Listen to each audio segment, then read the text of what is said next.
Olá, pessoal, tudo bem com vocês? Espero que sim. Estou com saudades. Descansaram de mim um pouquinho nesse feriado? Pois é, voltei. Então vamos lá, vamos começar a aula de hoje corrigindo os questionários as questões do questionário de frequência. Então, vamos lá.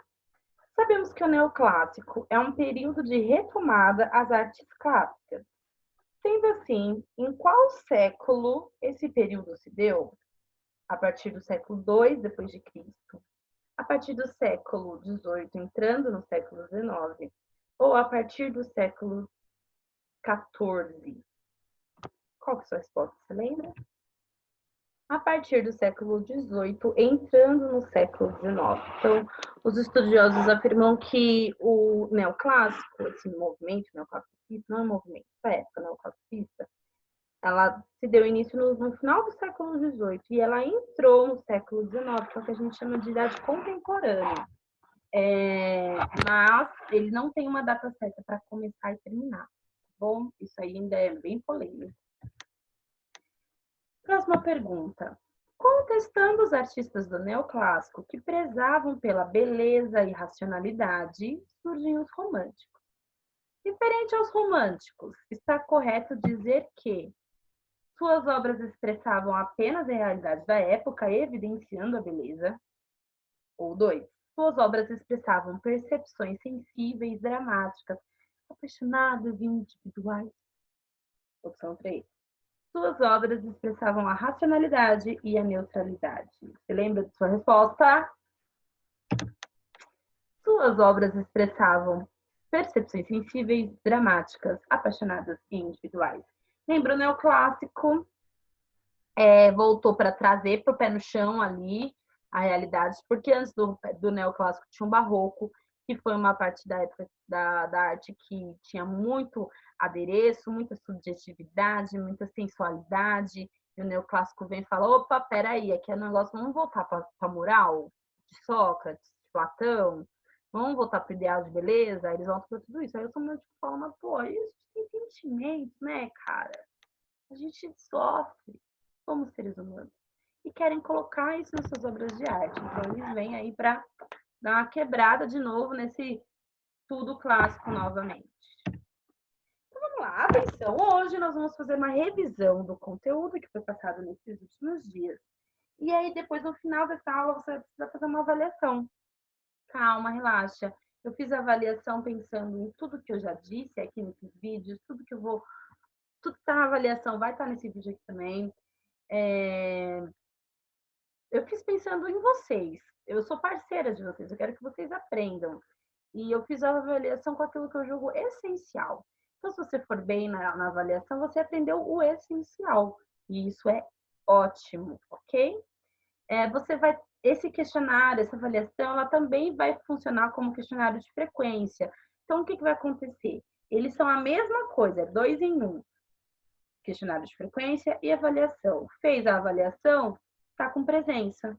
Não fez a avaliação, está com falta. E ainda a gente vai ter que pensar na sua nota, tá bom? Então, não se esqueçam de fazer essa avaliação. Você vai ter uma semana para responder essa avaliação. E você vai poder fazer consulta no seu material. Ó, isso beleza. E você pode responder quantas vezes você quiser, porque eu vou considerar a maior nota. Ó, como isso da hora.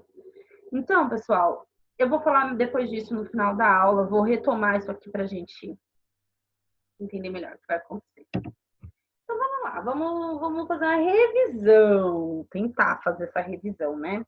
Então, vamos lá, estética significa perceber pelos sentidos. Quais sentidos, Pro? Todos os sentidos do ser humano, que são quantos? 5. E é importante nos transportarmos mentalmente para a época da qual estamos falando. Estamos falando do século IV ou século V antes de Cristo. E aí a gente tem toda essa abordagem filosófica que vai sustentar a arte grega. Por quê? Porque os filósofos do século IV buscavam explicar os elementos que compõem as coisas humanas.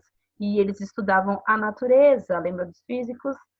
No século V, os temas práticos, né, dos comportamentais, vamos dizer assim, eles, como o bem, a virtude, o belo, a lei e a justiça, tomaram mais evidência aí. Nesse século viveu Sócrates. Sócrates, esse que não escreveu nada, mas Platão escreveu as coisas dele, e Sócrates dizia que o belo e o moral, eles andam juntos, não tem como uma coisa ser feia e moral, ou não tem como uma coisa ser amoral e bela. A beleza e moralidade têm que andar juntas para Sócrates. E é o que é importante lembrar do clássico grego, é que eles observavam a natureza e eles tiraram um ideal de beleza da natureza. Lembra da proporção áurea do retângulo de ouro? Aquele retângulo que divide num quadrado, ele vai dar outro retângulo, que vai dividir num quadrado, vai dar outro retângulo, e assim vai. Essa proporção cria um ideal de beleza. Você lembra do vídeo do Papo Dono do País da Matemática? Ele explica isso melhor do que eu. Então, quais são as características da arte grega, né? Proporções corretas, simbolizando o ideal de beleza reconhecido da natureza. Como assim proporções corretas? Vamos dar uma olhada nessa imagem que está aí, a cerâmica. A cabeça é proporcional ao ombro, que é proporcional ao braço, que é proporcional ao corpo. Né? Não é, por exemplo, uma obra de arte moderna, por exemplo, a Bapuru, que tem uma cabeça desse tamanho, um pezão gigante, ou algum outro tipo de obra de arte, que você vai ver que as proporções humanas não estão corretas. É desse tipo de proporção que a gente está falando. São proporções verossímeis, ou seja, ela tem a verossimilhança, parece com a realidade, ela imita, a mimese aí, ó, imita a realidade. A arte grega ela é bela e moral, então os temas serão belos, os temas serão morais, os temas serão de elevação da alma, do conhecimento. Os temas são religiosos, então a gente teria na arte grega imagens de cultos, né, de festas para deuses, representação do Deus, dos deuses, do divino, templos para deusas, que é o caso do Partenon, né, que é da deusa Atenas. Então a gente tem aí essa temática religiosa bem presente nas artes gregas. Nem se vai aparecer como. Pensa que a arte grega a gente tem deuses e tal, não associa aos santos, né? Não associa, não associa só a isso, só aos santos que a gente conhece. Tinham outros deuses, outras divindades aí na arte grega. Deus da sabedoria, Deus do vinho, Deus não sei o que lá, muitos deuses. A gente precisa lembrar deles também. E o que temos atualmente da arte grega são as cerâmicas. As esculturas em bronze ou mármore foram destruídas devido aos conflitos históricos. Então, rolou muita destruição aí, derreteram muitas esculturas para fazer armadura, muitas quebraram com o tempo, as de mármore, e as que temos de mármore, que são gregas, geralmente vão estar faltando alguma parte dela, provavelmente. Braço quebrado, nariz, metade, cabeça, tá tudo fragmentado. O artista não concebeu daquele jeito, aquilo ali se quebrou com o tempo, né? As pessoas olham, às vezes, uma imagem que, sei lá, e falam, olha que artista interessante. Não, gente, foi um acidente de percurso, tá bom? E o que sobrou mais intacto que temos, assim, de fato, nos museus espalhados pelo mundo são as cerâmicas. E a gente pode observar essas características da arte grega. E observem também que ela não tem um plano de fundo, e que a perspectiva dela é bem pobre, né? Não tem muita tridimensionalidade. Tem os contornos envolvendo as pessoas e tudo mais. Então vamos lá, vamos falar agora do Renascimento.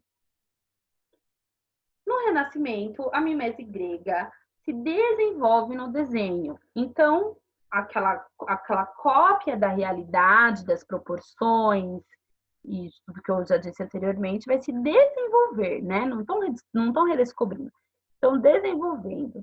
Então, eles vão desenvolver a pintura com perspectiva, preocupação com plano de fundo, com ponto de vista ou ponto de fuga.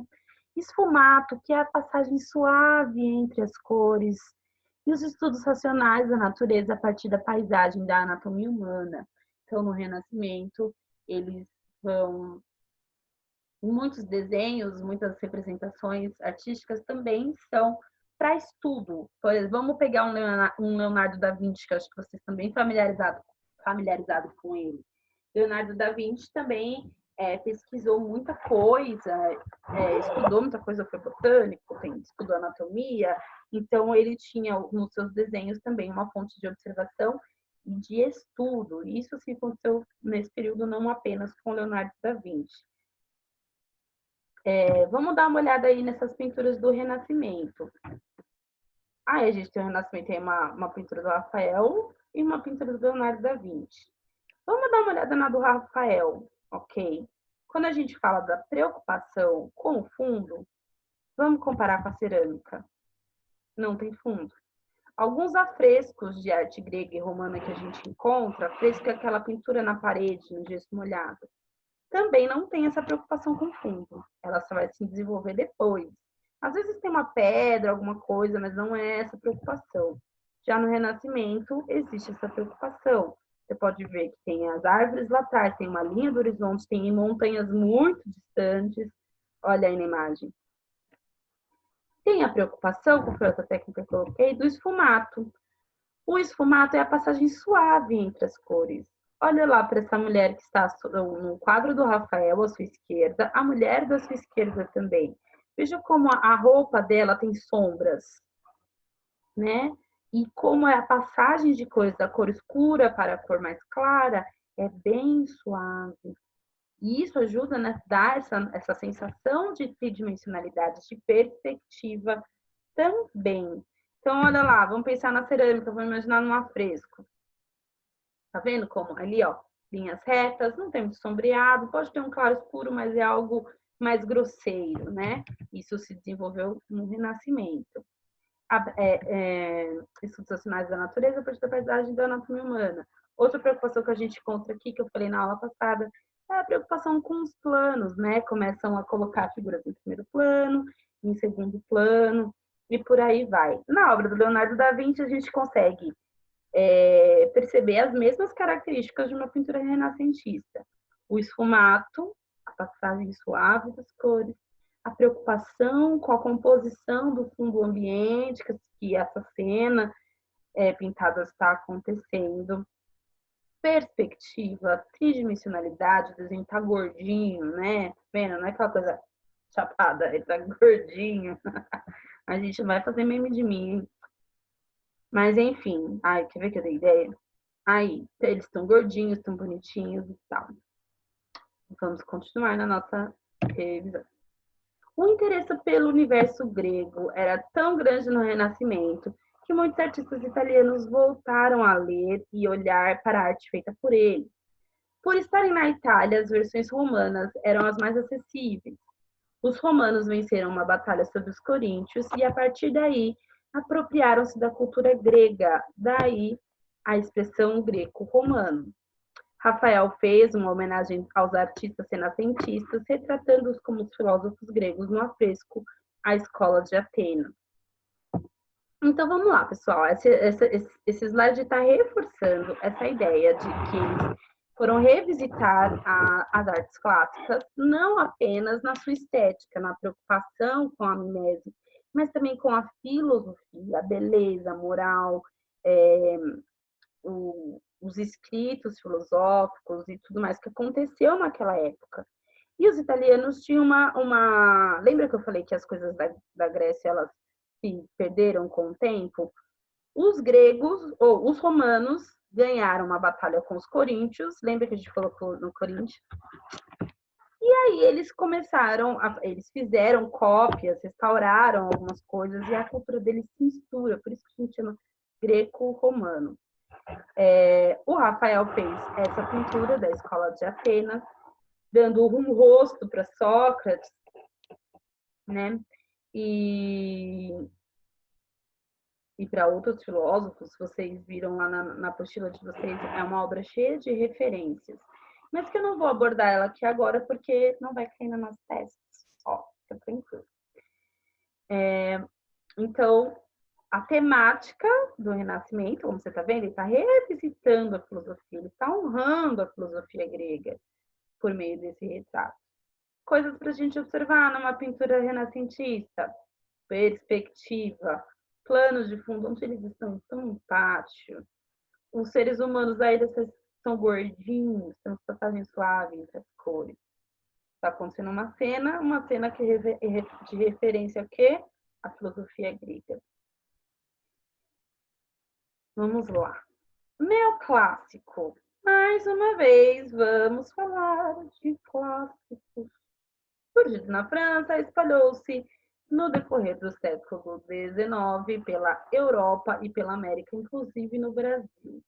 Algumas características foi a retomada da arte antiga, o equilíbrio, clareza, proporção, recusa aos excessos e o academicismo barra técnica.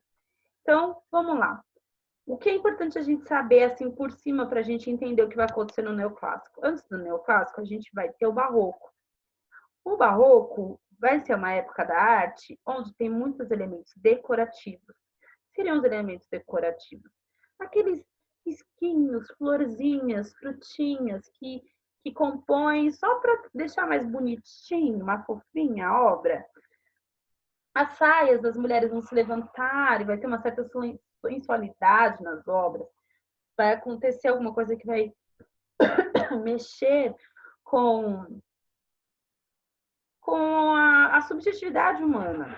E aí o neoclássico surgiu para dar uma pausada nisso aí. Não, pera aí, pessoal, vamos retomar aqui os valores clássicos, belo, moral, o equilíbrio, a clareza, a proporção. Vamos parar de enfeitar a situação. E aí tem a questão do academicismo.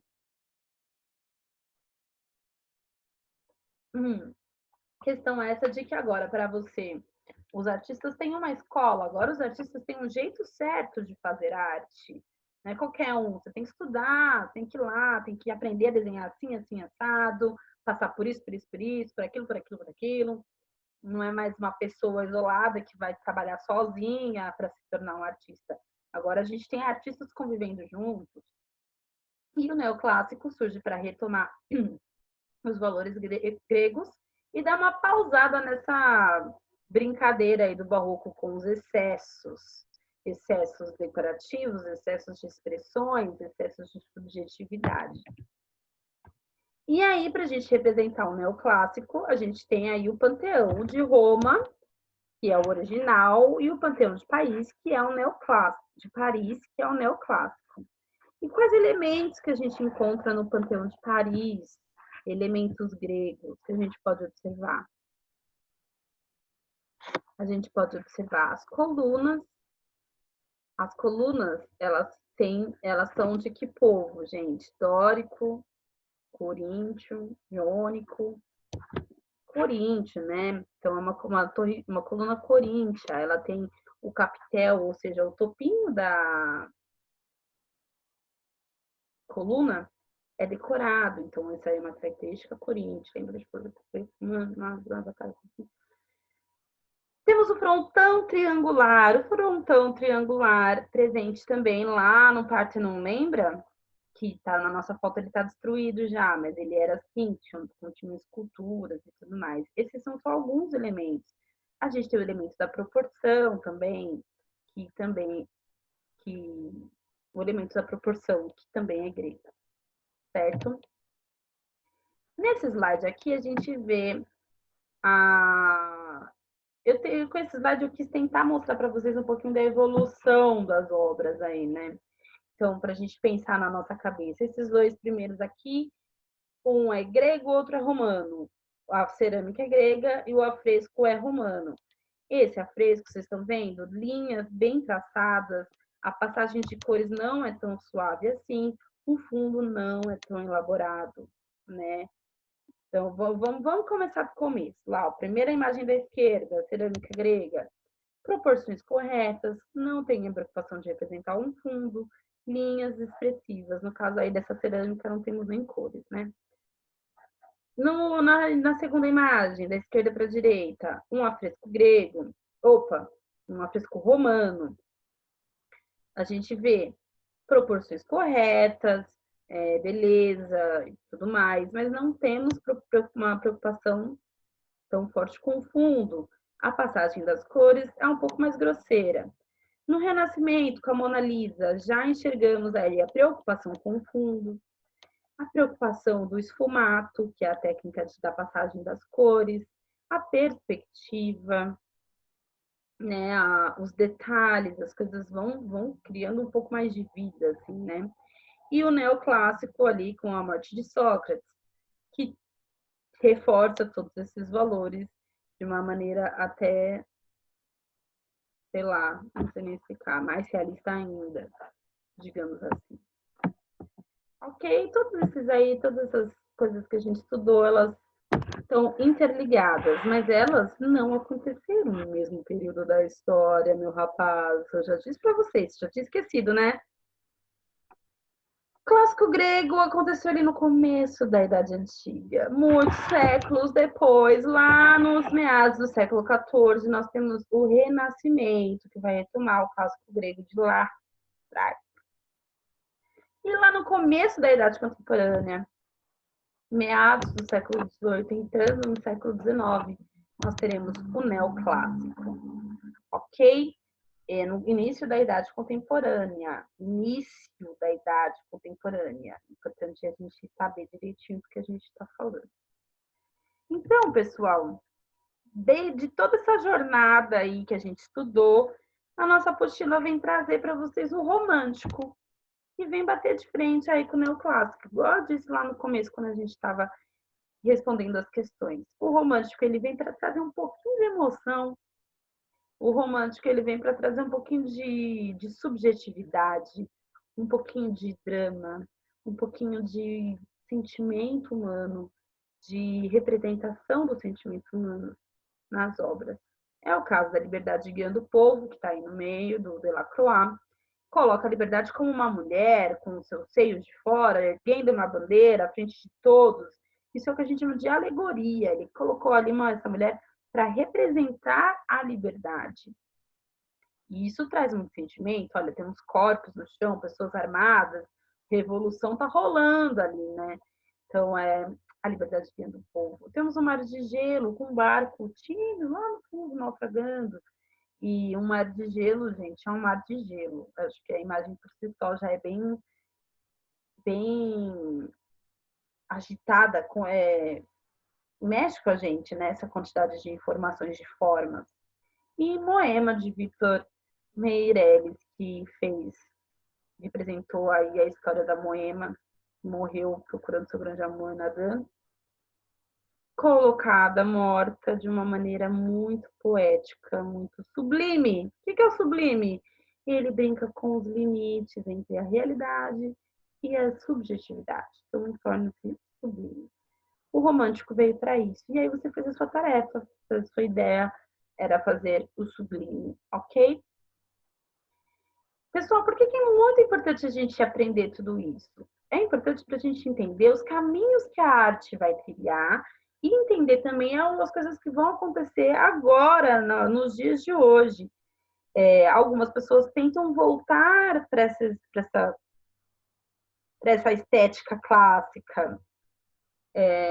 Outras pessoas querem modernizar de vez. Isso é importante a gente entender o clássico primeiro, os movimentos que estão ligados às artes clássicas, para depois a gente entender a arte moderna, entender a arte contemporânea. Por que as coisas hoje na contemporaneidade parecem tão bagunçadas, tão difíceis de decifrar? Tem um porquê, mas a gente precisa fazer todo este link, ok? Pessoal, espero que essa revisão tenha sido boa para vocês.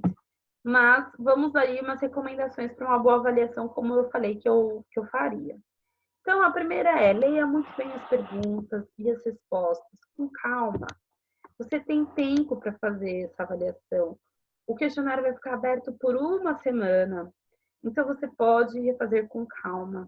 Se você lembrar que você respondeu errado, sei lá, você tem a oportunidade de fazer novamente o teste. Não precisa ficar desesperado, tá bom? Nas questões que você precisar responder com suas palavras, temos questões dissertativas, pessoal. Releia a sua resposta antes de enviar. Por quê? Quando você relê, você vai poder corrigir os seus erros de português e os seus erros de ideia. Porque às vezes a gente pensa uma coisa e escreve e tá meio diferente daquilo que a gente pensou. Acontece com todo mundo, normal. Então você relê e ver, é isso mesmo que você está querendo dizer? Se não, você tem a oportunidade de mudar. Você vai ter o tempo de uma semana para responder, e você pode responder quantas vezes você quiser. Ah, eu respondi a primeira vez, mas eu respondi agora quando terminou, eu respondi a aula, lá, mas eu achei que ficou ruim minha atividade. Posso refazer? Pode.